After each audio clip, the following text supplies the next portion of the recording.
नमस्कार बंधुगण आम चैनल रे आपण मानकु स्वागत करुछि।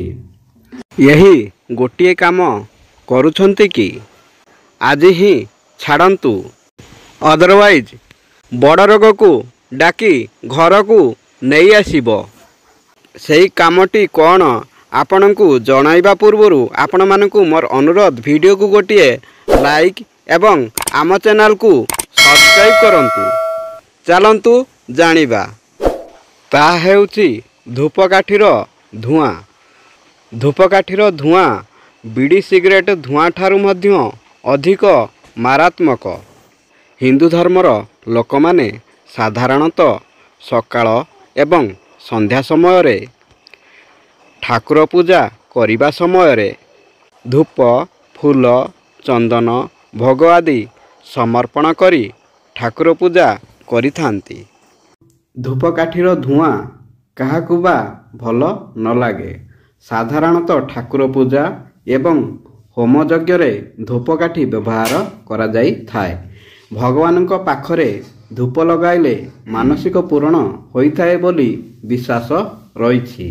मात्र एही धूपकाठी धुआं शरीर प्रति केते हानिकारक बहु लोकंकु अजଣା। आसंतु जानिबा धूपकाठी धुआं जोगु आपण की समस्या रे पड़िबार आशंका रहिछि। एक धूपकाठी जलाइले सेथिरु कार्बन मोनोक्साइड धुआं बाहरी थाए। फलरे हृदरोग एवं श्वासक्रिया जनित समस्या देखा जाई थाए। यही धुआं धूमपान धुआं सह समान होई थाए। 2 अधिक समय धरी धूपकाठी धुआं संपर्क रे आसिले आखि एवं त्वचारे एलर्जी होई थाए। एथिरु बाहरुथुवा धुआं द्वारा आखिरे जलापोड़ा होई थाए। संवेदनशील त्वचा थिबा व्यक्तिंक क्षेत्र रे शरीर कुंडेई होई थाए। 3 प्रतिदिन धूपकाठी धुआं संपर्क रे आसिले मुंड बिंधा भली समस्या देखा जाई थाए। यह स्मरण शक्ति ह्रास घटी थाए। 4 धूपकाठी हृदय को क्षति पहुंचाई थाए।